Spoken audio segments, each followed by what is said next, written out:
shliach of the Rebbe?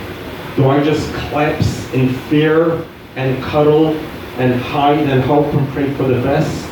Or do you snap into what I refer to as the Rebbe mode? You think about the children, and what happens to you is irrelevant. And that's exactly the mode that I stepped into. I turned around to grab the children, to save them, these beautiful angelic souls, when the terrorist decided to shoot at me. He did shoot at me, but he only was able to get my 2 index fingers. Nothing else in my body was affected. For some miraculous reasons, the bullets just hit my fingers. I didn't even know it. I didn't even realize it. I got the children outside. I got them to safety. I run back into the line of fire, not knowing what's happened, only fearing the worst. I arrive back into the lobby. The shooter is gone.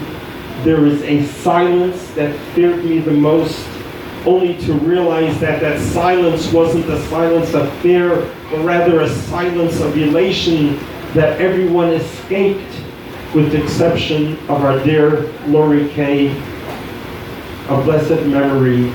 But I find my congregation outside. They are huddled, talaisim thrown about without yarmulkes.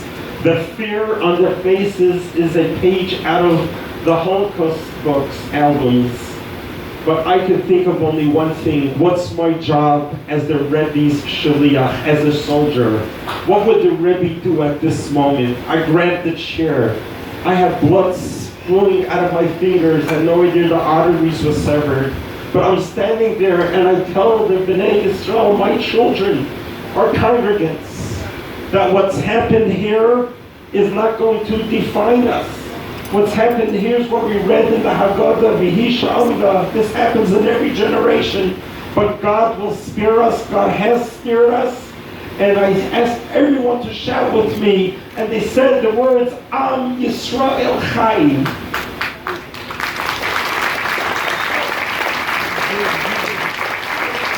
Let me tell you what that did to them at that moment. I did not know this till afterwards because they took me away to the hospital to save my fingers. But what happened was the members of the congregation rose up from that sheltering fetal position. They stood tall. They went to my son's house, which is neighboring to the shul, and they continued reading the Torah. They continued reading the Haftorah, and they sat down for a Mashiach meal.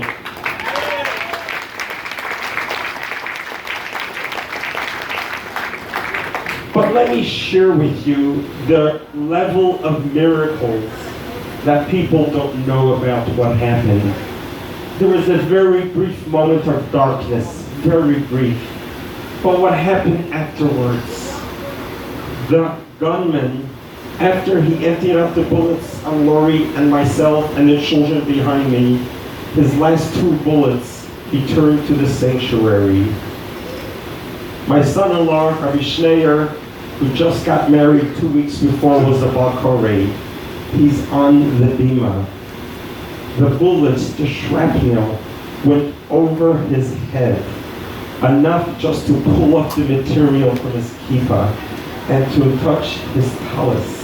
His yarmulke literally was a helmet that speared him. No one in this sanctuary got hurt.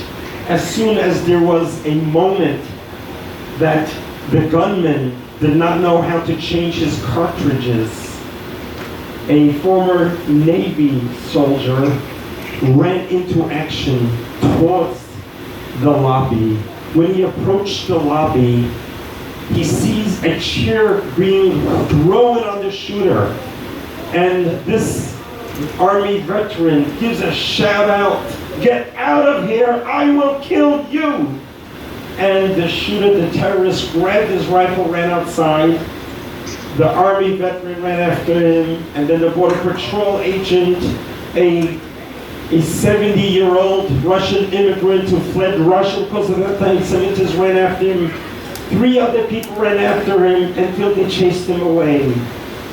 What's unknown until today is who threw that chair on the shooter. No one has yet claimed, when we thought it was the army soldier, it was not him. Ladies and gentlemen, today is a very sacred day as we are getting ready for 25 years of Gimel Taamuz. We are standing on a very sacred location where the Rebbe is with us. We are a very sacred group of people. I want you to know what happened to my wife and I, our community, was an event that we wish on nobody. But we have demonstrated to you what it means to live with their Rebbe. We have demonstrated to you how we do not get defined and consumed by terrorism, by darkness, but rather how it empowers us. I want to share with you 3 short instances that perhaps can help you make your own decision. Is the Rebbe still here with us? It's been 25 long years. Is the Rebbe still here with us? So let me share with you what happened 42 years ago. 42 years ago, I'm a yeshiva student in Yeshiva in Brunois in Paris. When the head of the yeshiva calls me and says, please come to my office right now, I didn't know what I did. Why am I being summoned to the principal's office? And he tells me, there is a letter arrived from the Rebbe for you, a personal letter. This is 42 years ago, in 1977. It's the old airmail letters, the blue paravion thin letters. And he has me open it up. And in there, the Rebbe tells me how important it is I should concentrate on my studies. And then the Rebbe writes a line that remained with me. Never knew when do I need to use that line. And the line was, if a little bit of light pushes away a lot of darkness, how much more so a lot of light. And the Rebbe in his handwriting added the letter Vav to where light and darkness is. I'm just a student in yeshiva, and the Rebbe sends me this personal letter. Ladies and gentlemen, I'm sitting on my couch the day after the shooting.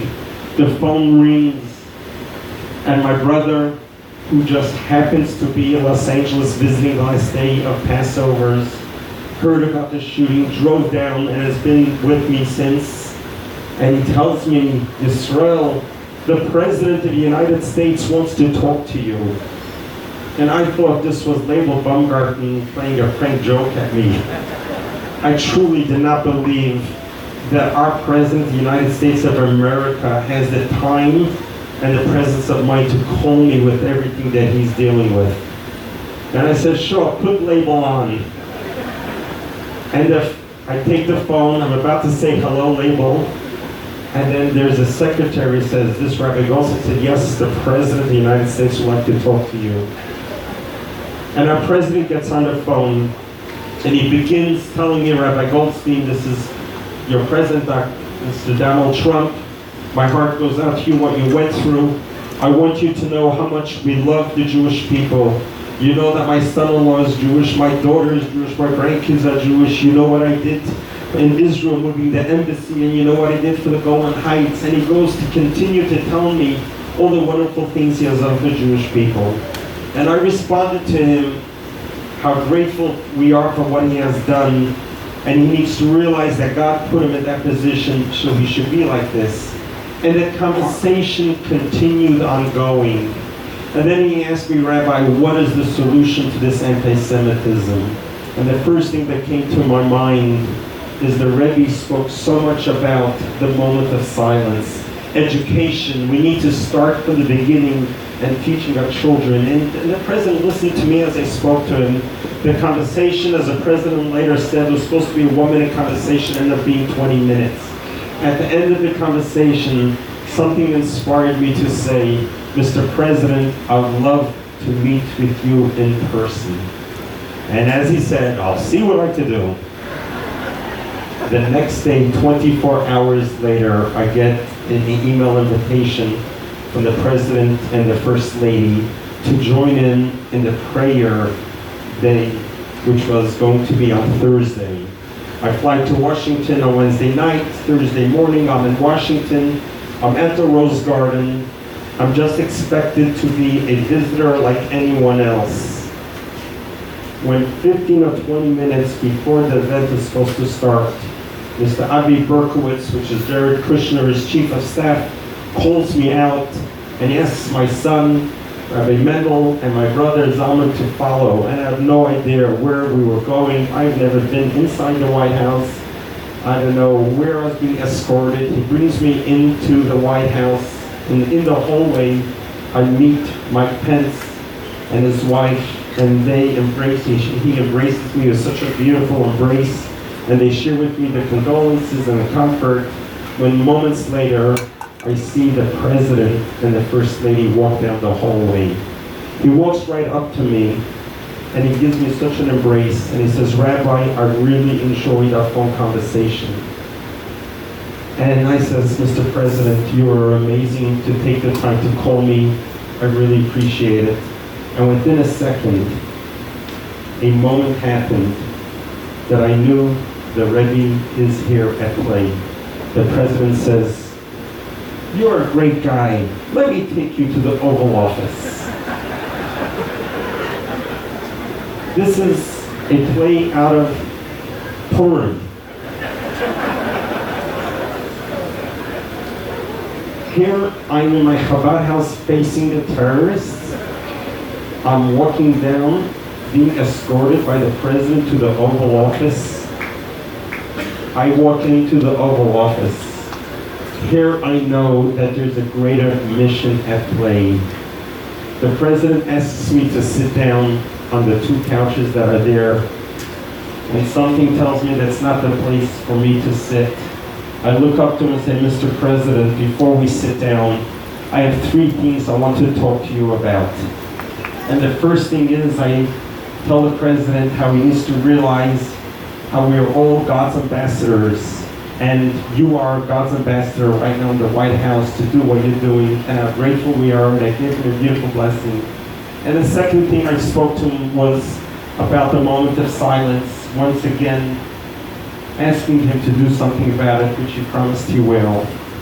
And then the third thing, I took out a picture out of my pocket, and miraculously the Secret Service did not jump at me. This was a picture of the Rebbe. And I said, Mr. President, this is my inspiration.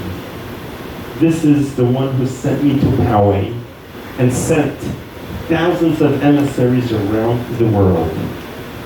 And I said, Mr. President, I need one favor from you. He said, what is that?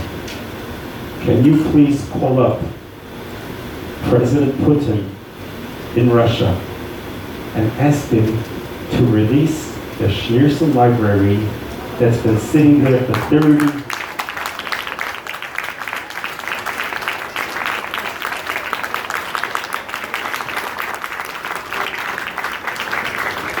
So, Mr. President, the Rebbe's death wish before he passed away, he asked me personally, please help me get my family's library that's been sitting there since the Holocaust. And I said, Mr. President, today is the Holocaust Memorial Day. What better gift can you do for me, my community, and all the Chabad Hasidim if you were just to pick up the phone and call him? And Mr. President looked at me, and he stands tall, his eyebrows lifted up as if I gave him a gift. And he says, Rabbi, get me the information, I'll do what I can do. He then asked me, Rabbi, can I get a picture with you? He invites me to the desk, the famous desk, and has his photographers take pictures. And then he turns to me and says, how do I pronounce your name? Is it Yisrael, Yisroel, or Yisrael? And he said, Rabbi, I'd love to continue talking with you, but I gotta prepare my speech, so I shouldn't look like a total fool in front of everybody. And then he looks at Ivanka, says, Ivanka, please escort the rabbi to the rose garden. And here is another scene out of the Megillah, Queen Esther walking with Mordechai towards the rose garden. And I shared with her my feelings of how she is there for her purpose, to keep the president's compass aligned. I come to the rose garden, and the president invites me up to say a few words. If you notice the video, if you have watched it, when I approach the president, I shake his hands. By then, I feel like we're buddies already.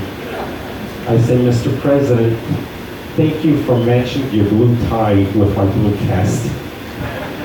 And he looked at me with such a smile. He says, go have fun. Go enjoy yourself. So I took to the microphone. I had no idea what was I to say. What am I supposed to do talking at the Rose Garden with no script to 42 million people? What I said was what the Rebbe wrote to me 42 years ago in the letter.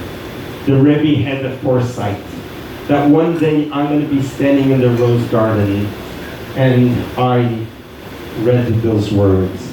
If a little bit of light pushes away a lot of darkness, so much more a lot of light. So let's light up this dark world. Let's do as many random acts of goodness and kindness so that the light will certainly push away the darkness. I want to share with you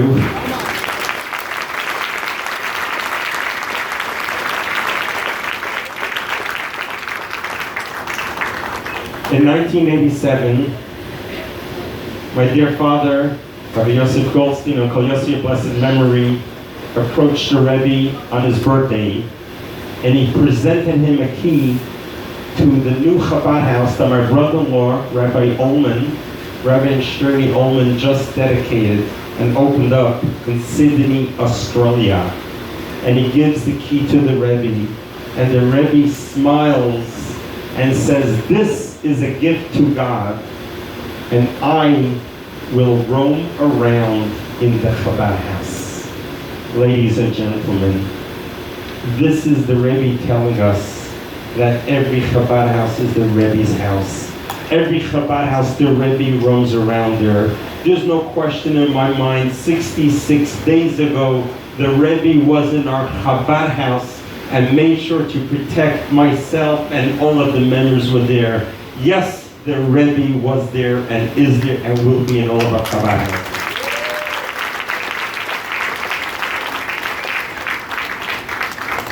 Let me conclude with what happened just 3 weeks ago, which started 33 years ago. 3 weeks ago, a Chabad rabbi from South Dakota, the last state in the United States to get a Chabad rabbi, he's visiting his uncle, but he says, I have to visit Chabad Poway. I need to visit the rabbi and give him a hug. Rabbi Mendel Aparovich walks into our Chabad house. So it's Thursday night 3 weeks ago. And he says, hi, he introduces himself. I've never met him before. And he says, I just want to give you a hug in South Dakota. He met me in the lobby where the miracles began to unfold. And I said, do you know, Rabbi Alperovich, you're standing on sacred land where miracles upon miracles happen, where the Rebbe revealed himself in the most incredible way? And he says, Rabbi Goldstein, it's been amazing. I've been following you. What you have done to the world, what the Rebbe has done to the world is unbelievable. So I said, it's only getting better from here. I've been invited to go to the United Nations to talk. And I'm trying to figure out what should I say at the platform at the General Assembly at the United Nations. Rabbi Alperovich's eyes opens up, did you say the United Nations? I said, yes. And he says, do you know that the Rebbe wrote a speech 32 years ago that was supposed to be read at the United Nations that never happened? I said, that's incredible. I've been toiling and wondering, why am I going to the United Nations? And what am I supposed to say there? Where's the Rebbe who's going to tell me what I should be saying there? And here's the answer. Within 10 minutes, I get an email from Rabbi Alperovich, which is the exact speech that the Rebbe penned in 1987 that was supposed to have been read 32 years ago. And the Rebbe would not rest until that speech will be delivered. And ladies and gentlemen, this is exactly what happened at the United Nations. I was able to get up there with a tremendous amount of energy and strength, because it wasn't me anymore that was talking. It was the Rebbe's words that were talking to get through the United Nations. And I was able to deliver what the Rebbe wanted to be mentioned 32 years ago, so that the world can know that the world will no longer be a wasteland or a jungle, but rather the nations need to start implementing, following the 708 laws, and education, a moment of silence, and to realize that we are all children of God and we're all responsible for each other, and we all need to make this world a better place. And this was our Rebbe who knew that as we are approaching 25 years, that none of us here for a second should have a weakness and say, "Oi, it's 25 years, what are we going to do?" But rather say and realize that the Rebbe has not forgotten us. The Rebbe is with us. The Rebbe looked out for us then. He looks out for us right now. And all of us over here, we have been touched by the Rebbe. We have been inspired by the Rebbe and his shluchim. It's because he is here for us. I survived this horrific shooting, which is against all odds. Our community has survived against all odds. The miracles and miracles and miracles that happened just 66 years ago are miracles of biblical proportions. It's to get us ready, to let us know that the eyes is upon us, the Rebbe's soul is upon us, the Rebbe has not forgotten us, the Rebbe continues to embrace us. And as we're standing right here, right now, on this sacred ground, we know that the Rebbe wants us to get inspiration from what happened, to inspire others, to hang in there just a little longer, because Mashiach is up, Mashiach is here, and the miracles that we have seen, will continue to see. The miracles that I share with the losing of my finger is not a loss, but it's an empowerment. What we lose doesn't make us lose, but rather empowers us. The finger that was taken from me was given to every single one of you to point to the Rebbe, to point to Hashem, and say enough of this galus, and let us see the coming of Mashiach, b'mheira b'menu, speedily in our days. Amen. Thank you.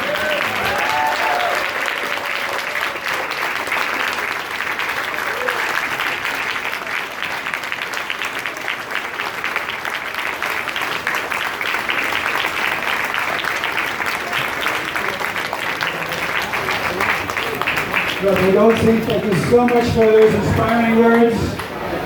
I want to close with a story, so please be seated, and then we will have Cantor Baumgarten. Afterwards, we'll have Cantor Baumgarten sing a song. Please stay for 1 minute, because this is a story, I think, that will help us all to leave today with something inspiring and something to give us direction. First of all, I want to mention that Rabbi Goldstein is launching a program for 1 billion, that's with a B, 1 billion good deeds. He's establishing a website and a committee and a group of people, so keep your eyes open on all the Lubavitch websites and chat groups for this 1 billion mitzvah good deeds. The story I want to share with you is very simple. I'll make it as short as I can. Abba Rapson, as you know, is the director here at the Ohel. And Abba, tell us a story. I hope I get it 100% correct. that years and years ago, after Gimel Taamuz, there was a gentleman who came into the Ohel, and Abed asked him if he would put on tefillin. And the man said, no, I'm not going to put on tefillin, and he walked away. About a half hour later, he came back looking for Abba, found him and said, are you the man who asked me to put on tefillin? He said, yes. He said, I'm ready now. I want to put on tefillin. So they put on tefillin. Then Abba asked him, why the change of heart? So the man explained the following story. When I came to America in the 70s, I knew nobody. I came from Russia. I was an immigrant with no background, no family. I couldn't support a family. I was lost. Nobody could help me. Somebody said I should go to the Lubavitch at 770 Eastern Parkway. I went in. Fortunately, I had the good mazel of being accepted to have an audience with the Rebbe. The Rebbe said to me, what can I do for you? After explaining my whole story, and the Rebbe told him, I think that you will do very well to be a taxi cab driver. The man said, that'd be very nice, I wish I could do that. But I don't have any money to buy a taxi, to be whatever they call it, an individual taxi driver. So the Rebbe said, you should go to the end of the hall, and my chief of staff, Rabbi Chodakov, will provide you with the money you need in order to be able to take care of buying your taxi. Sure enough, he went to Rabbi Chodakov, he got the money, he bought a taxi, he started his work, he worked very, very hard, he eventually got 2 taxis, 3, built up a fleet, got limousines, and became very successful.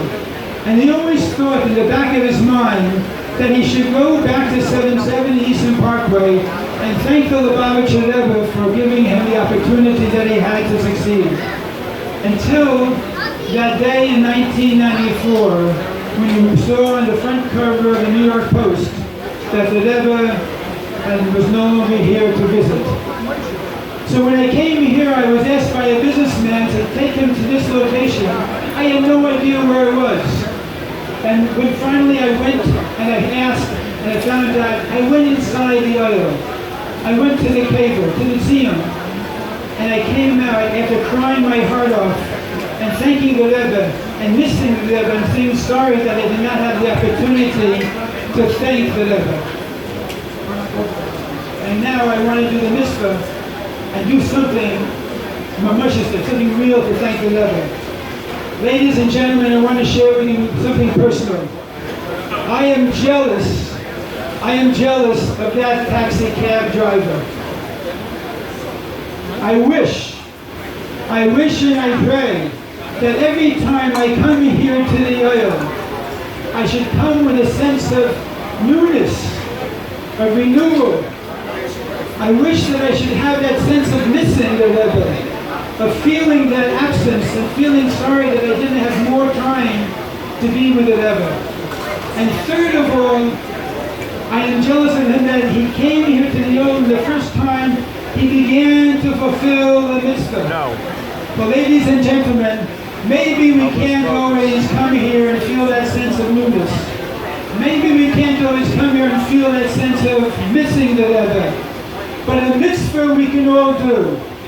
A mitzvah we can all achieve. If we leave today with feeling and resolving, we're going to do one mitzvah in honor of the Rebbe. One mitzvah in honor of this evening tonight. One mitzvah for going into the Ohel and being touched again by the Rebbe in a very personal way. Then we can say to that taxi cab driver, I got 1 out of 3, I'm working on the other 2. The story is finished. Okay. The Farbrengen will continue. We're going to ask Cantor Baumgarten to please lead us in a song. And people are welcome to stay. Rabbi Butler of Farbrengen will have a continued Farbrengen late into the night here. Thank you everybody for coming. Please stay for Cantor Baumgarten's song. Have a good evening.